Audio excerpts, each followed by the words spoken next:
Quel que soit le sinistre, la nature humaine a toujours le réflexe de croire que cela n'arrive qu'aux autres. Pourtant, l'expérience nous a depuis longtemps prouvé que malheureusement, les autres, ça peut être nous. Les statistiques prouvent que plusieurs millions de dollars en biens et productivité sont perdus chaque année, principalement à cause du manque de connaissances de gestion efficace d'un incendie en entreprise dès son début. Le document suivant a donc été conçu dans une perspective de prévention d'abord et d'action ensuite, si par malheur, vous êtes victime d'un sinistre en entreprise.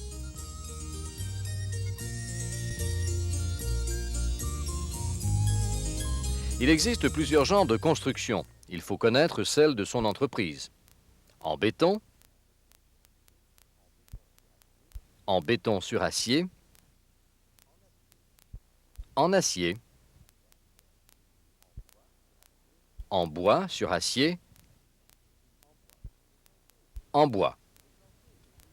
Des planchers et des murs coupe-feu sont une protection appréciable pour stopper ou ralentir la progression d'un incendie.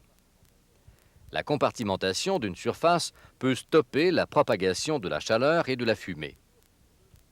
Le mur coupe-feu sépare les zones de stockage et de production. Le plancher coupe-feu retarde la progression verticale d'un incendie, spécialement dans une tour à bureau. Il faut s'assurer de l'efficacité des séparations coupe-feu en intégrant aussi les autres éléments de la bâtisse et en les rendant eux aussi efficaces.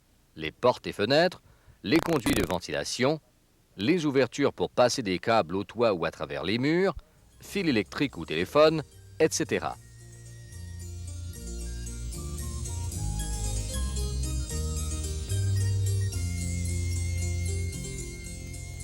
La plupart des matières sont combustibles. Il faut en prendre conscience. On entend trop souvent dire que le polystyrène ne brûle pas ou que le carton prend feu difficilement. C'est faux dans la plupart des cas. Et naturellement, moins on fume sur les lieux de travail, plus on diminue une source potentielle d'incendie. Selon le résultat de la plupart des études sur la question, la cigarette est la source d'une grande partie des incendies. En milieu de travail, à plus forte raison quand on utilise des matières dangereuses, on doit s'abstenir de fumer. On doit faire particulièrement attention dans des endroits où l'on utilise des matières inflammables ou qu'il se dégage des gaz.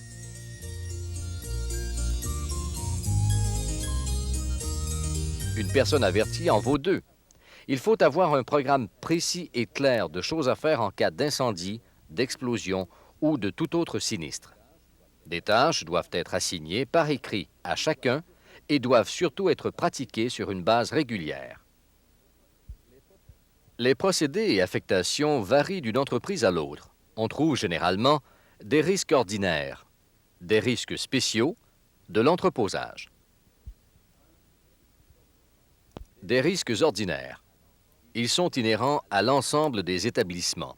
Parmi ces risques, il faut noter le fumage, le chauffage, les opérations de soudure-découpage, l'entretien, l'électricité.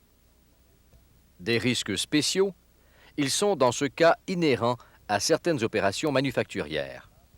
Les liquides inflammables ou combustibles, les gaz inflammables, les applications de peinture utilisant des solvants, les fours, séchoirs industriels, les économiseurs ou échangeurs de chaleur, les dangers d'explosion de poussière, etc. Naturellement, les risques spéciaux nécessitent une protection spéciale.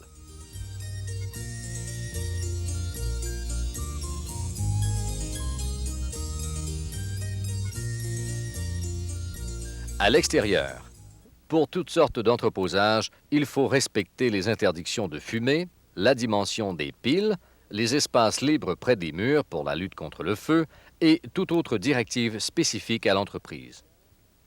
À l'intérieur, les matières premières et les produits finis peuvent être stockés en vrac, en piles ou sur des rayonnages avec ou sans emballage. S'il y a une protection avec extincteur automatique, il faut s'assurer qu'elle soit conforme aux normes de la National Fire Protection Association, NFPA, et de la Factory Mutual FM. Il faut aussi garder les allées dégagées, stocker les palettes de bois à l'extérieur d'une façon sûre ou à l'intérieur en respectant les consignes de prévention du service des incendies des assureurs. et s'assurer qu'un minimum de 18 pouces soit maintenu en tout temps entre le sommet du stockage et les têtes d'extincteurs lorsque le bâtiment est protégé par un système automatique d'extincteurs.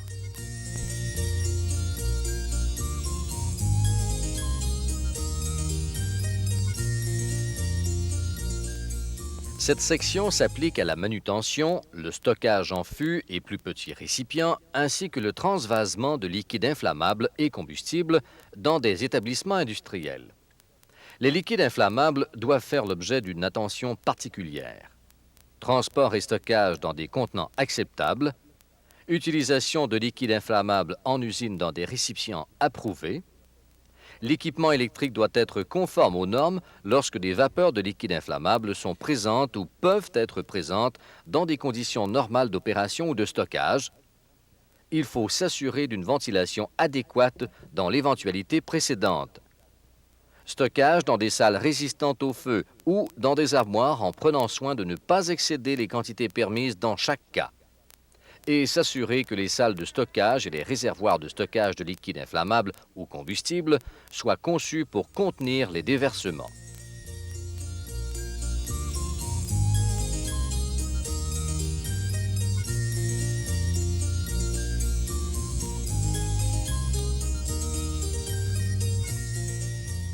Voici les avantages de ces installations.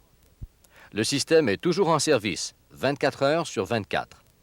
Les pertes matérielles dans un bâtiment non protégé sont en moyenne 24 fois plus importantes que dans un bâtiment protégé.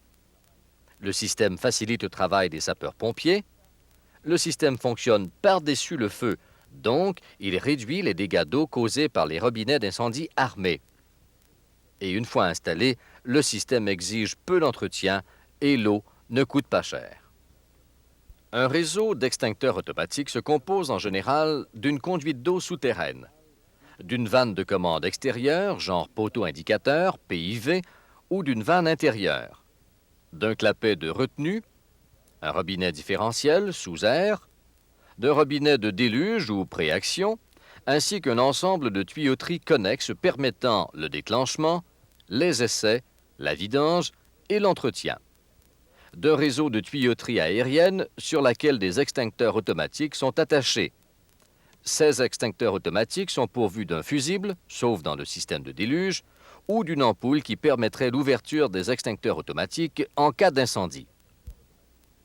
Les extincteurs automatiques les plus utilisés sont à l'eau, pour les endroits chauffés, sous air, pour les endroits non chauffés, préaction, où les dommages par l'eau peuvent être un problème, l'informatique par exemple. Et à déluge, l'objet à protéger a besoin d'être inondé, transformateur, réservoir de liquide inflammable. Il y a des variantes au système qui ont des applications particulières. Déluge mousse pour liquide inflammable, système à tête extérieure pour la protection contre les risques de voisinage. Il faut vérifier les systèmes pour bien s'assurer qu'ils sont en état de fonctionner en tout temps.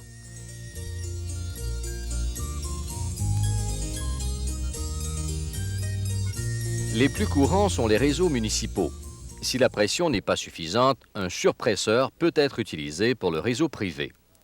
Si l'alimentation municipale n'est pas suffisante ou non disponible, ou si une deuxième source d'eau est requise, un réservoir ou une station de pompage peuvent être installés. Les pompes peuvent aussi pomper à partir d'un cours d'eau. Vérifiez, avec si nécessaire l'équipement pour combattre l'incendie, que les bornes d'incendie privées soient entretenues et en bon état. Il faut faire fonctionner les pompes à incendie à leur plein régime nominal au moins une fois par semaine et vérifier leur fonctionnement et celui des moteurs et des organes de commande pour qu'ils soient satisfaisants.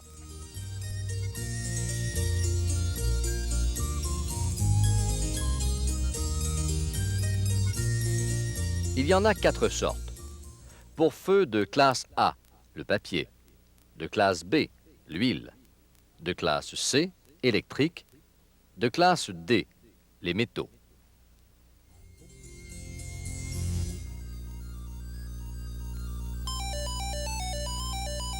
Les halons brisent la réaction de combustion, efficace pour les salles d'ordinateur et d'électronique. Les CO2 étouffent le feu en éliminant l'oxygène, peut être utilisé dans la salle des transformateurs. Les poudres se retrouvent dans les extincteurs portatifs et systèmes d'extinction automatique, protègent différents risques spéciaux. Les mousses, plus souvent utilisées pour les liquides inflammables ou combustibles. Ceci complète la section prévention des incendies en entreprise.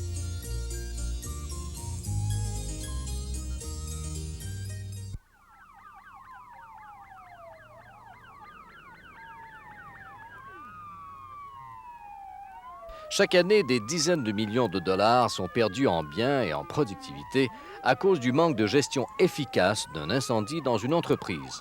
Et malheureusement, n'allez pas croire que cela n'arrive qu'aux autres. Le document suivant a pour but justement de vous sensibiliser à la situation d'urgence et aux gestes à poser rapidement en cas d'incendie en milieu de travail. Ce document s'inspire des normes contenues dans le Code national de prévention des incendies du Canada et dans le Factory Mutual FM. Il faut d'abord avoir un plan d'évacuation qui comporte plusieurs facettes. Assurer la sécurité des occupants dans un bâtiment, faciliter l'évacuation, renseigner et former le personnel sur la marche à suivre en cas d'urgence, identifier les différents équipements de protection à l'intérieur de chaque bâtiment par rapport aux risques potentiels d'incendie ou autres. Les installations de protection contre les incendies et l'équipement de sécurité. Les postes manuels. Ce sont des tirettes installées dans un boîtier rouge situé dans les corridors et le long des voies d'issue, généralement près d'une sortie. Pour l'opérer, il s'agit de tirer la manette placée sur le devant du poste pour déclencher les signaux d'alarme audibles et visuels. Les détecteurs. Il y a 3 sortes de détecteurs. Les détecteurs thermiques, les détecteurs de flammes, les détecteurs de fumée-ionisation ou photoélectriques, capables de détecter un ou plusieurs produits de combustion, gaz, fumée, particules visibles ou invisibles de fumée. Les détecteurs de chaleur. Les détecteurs de chaleur sont des appareils placés au plafond de certains locaux lorsqu'ils sont exposés à une chaleur élevée ou à une élévation rapide de la température. Un mécanisme déclenche dans les détecteurs et ceux-ci transmettent un signal à un panneau d'alarme d'incendie. Les détecteurs adressables à sensibilité ajustable. Le système de détection à compensation pour les conditions ambiantes. Chaque capteur individuel s'ajuste continuellement selon les variations de température, de poussière, d'humidité et de tension, facteurs qui perturbent normalement la calibration d'un détecteur et contribuent à provoquer des alarmes non désirées. Panneaux d'alarme d'incendie de zone ou adressables. Ce sont des systèmes qui reçoivent les indications d'alarme des stations manuelles, détecteurs, vannes de gicleurs ou autres types de détection et les retransmettent de façon audible et visuelle, mais aussi par des lampes panneaux.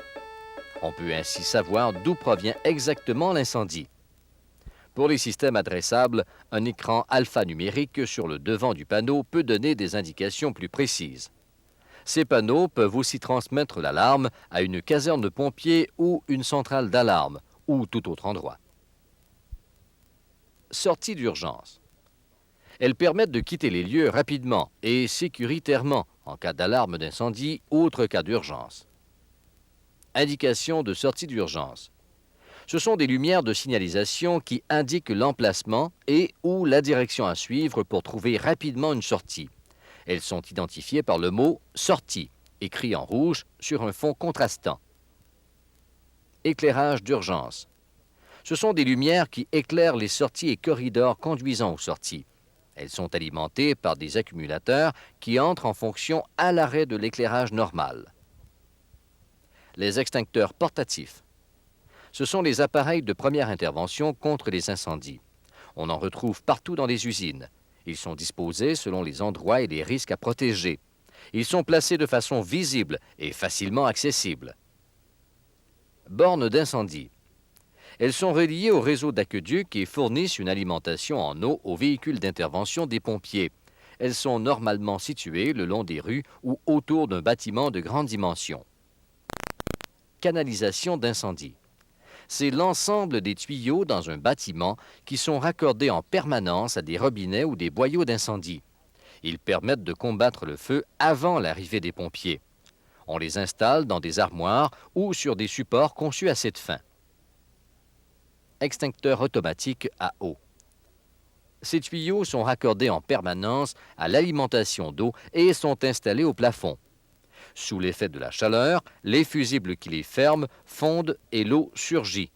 Une tête d'extincteur couvre de 50 à 225 pieds carrés et même jusqu'à 400 pieds carrés pour certaines applications très spéciales. Le personnel. L'équipement, c'est bien, mais le personnel doit être entraîné pour pallier à toute éventualité et savoir que faire en cas d'urgence. Des personnes désignées doivent avoir pratiqué le plan d'urgence et l'appliquer le moment venu. Ils travaillent en équipe. Le coordonnateur-chercheur. Lorsque l'alerte est donnée ou qu'il est averti d'un état d'urgence, il doit se rendre compte immédiatement du motif exact de l'urgence et de sa gravité. S'il ne découvre rien d'anormal, il demande d'arrêter le signal d'alarme. S'il s'agit d'un incendie, il ordonne l'évacuation selon les directives prévues à cette fin. Il fait appel à des équipes d'intervention telles que prévues dans son plan d'urgence. Il voit au bon déroulement de l'évacuation. Il doit vérifier s'il ne reste personne à l'intérieur, sauf l'équipe d'intervention. Il quitte alors lui-même les lieux. L'adjoint au coordonnateur-chercheur. Il agit à la place du coordonnateur-chercheur en l'absence de celui-ci. Dans le cas contraire, il assiste le coordonnateur-chercheur dans la recherche et la cause de l'alarme et dans toutes ses fonctions. Il vérifie le bon fonctionnement de l'évacuation et s'assure que tous sont en sécurité. Les portiers. 2 portiers sont nommés pour chaque sortie. Ils s'assurent de fermer les grandes portes d'entrée et de sortie des marchandises. Ils restent à leur porte d'urgence pour aider les occupants à sortir et les empêcher de rentrer. Ils demeurent en fonction jusqu'à la fin de l'évacuation. Les pompiers internes. Dès le signal d'alarme, ils doivent prendre possession de leur équipement de combat, habits, appareils respiratoires et le reste. Ils se rendent sur les lieux de l'intervention et procèdent à une attaque initiale en attendant l'aide extérieure. Si du personnel manque à l'appel, leur priorité est de retrouver le ou les manquants et de les transporter hors des zones dangereuses. Les pompiers internes sont en mesure de guider les renforts et de leur donner l'information sur la dimension de l'urgence. Ce travail doit être effectué en sécurité pour ne pas mettre leur vie en danger. Assurez-vous d'avoir un bon système de communication portatif pour permettre une coordination maximale des opérations. Électricien. Un électricien doit faire partie de l'équipe d'intervention. En industrie, il est parfois urgent de couper des circuits et même les salles électriques complètes. Dans certains cas, il devra faire démarrer des systèmes de ventilation pour évacuer des gaz chauds ou des fumées toxiques causées par l'incendie. En secteur industriel, l'électricien doit demeurer sur les lieux tout au long de l'intervention pour donner toute information nécessaire au bon fonctionnement des opérations. Le préposé à la circulation, l'informateur. Après avoir reçu des informations du coordonnateur, cette personne se rend à l'extérieur du bâtiment pour guider les équipes d'intervention et les véhicules de pompiers en leur indiquant les issues par lesquelles ils devront intervenir. Il devra aussi leur indiquer les bornes d'incendie et donner l'information pour le raccordement à l'autopompe. Et il doit rester à sa position pour diriger d'autres intervenants, d'autres pompiers, ambulanciers, etc. Une autre personne doit aussi s'assurer que la vanne des réseaux d'extincteurs est ouverte et restera ouverte tant et aussi longtemps que le chef des pompiers ne demande pas de la fermer. Une personne doit être mandatée pour s'assurer d'aller à la salle de la pompe d'incendie, s'il y en a une, pour voir si celle-ci fonctionne adéquatement et la démarrer si ce n'est déjà fait. Selon les lois en vigueur, lorsque les pompiers municipaux arrivent sur les lieux d'un incendie, c'est le chef de pompier ou son délégué qui doit prendre charge des opérations. La brigade d'intervention locale doit à partir de ce moment se soumettre à ces ordres. Sécurité. Le coordonnateur doit nommer une équipe de sécurité pour la zone dangereuse. Cette équipe doit libérer les voies d'accès pour les véhicules d'intervention. Elle empêche toute autre personne que les intervenants de pénétrer dans la zone de danger. Il est possible que cette équipe reste en place, même après la fin de l'intervention. Un plan d'urgence ne se met pas en marche tout seul. Il faut le concevoir, le mettre en place, le pratiquer régulièrement. La participation et la collaboration des cadres est essentielle à la préparation d'un plan d'opération qui répondra aux besoins réels de l'établissement. Pour une réaction positive et efficace en cas d'urgence, les cadres doivent avoir reçu des directives détaillées et précises sur leur attitude et leurs gestes afin d'assurer la survie au maximum de personnes possible. Tous les employés doivent pouvoir assumer leurs responsabilités et s'acquitter de leurs tâches attribuées par le plan d'urgence. On doit leur faire suivre un programme de formation adéquat. Les exercices réguliers permettent de s'assurer que le plan d'action est fonctionnel et adapté à ses besoins. Toute lacune doit être immédiatement corrigée. Quelques rappels en terminant. Les mesures préventives permettent d'éviter le pire. En voici quelques-unes. On doit empêcher l'accumulation de matières combustibles dans les endroits qui doivent rester propres, salles de fournaise, salles électriques, etc. Réparer immédiatement les appareils électriques défectueux. Identifier les zones de non-fumeurs. Avoir la mise à la terre des récipients de liquide servant au transvasement. Faire l'inspection des systèmes de protection fréquemment, extincteurs, bornes, soupapes, etc.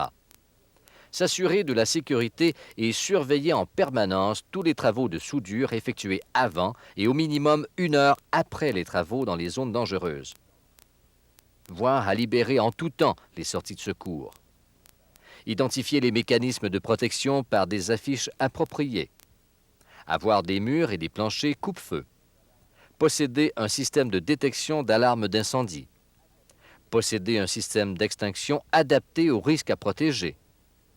S'assurer du bon fonctionnement du système de sécurité. Avoir un éclairage d'urgence. Avoir un réseau d'alarme d'incendie selon les normes UL, ULC, FM et adapté à vos besoins.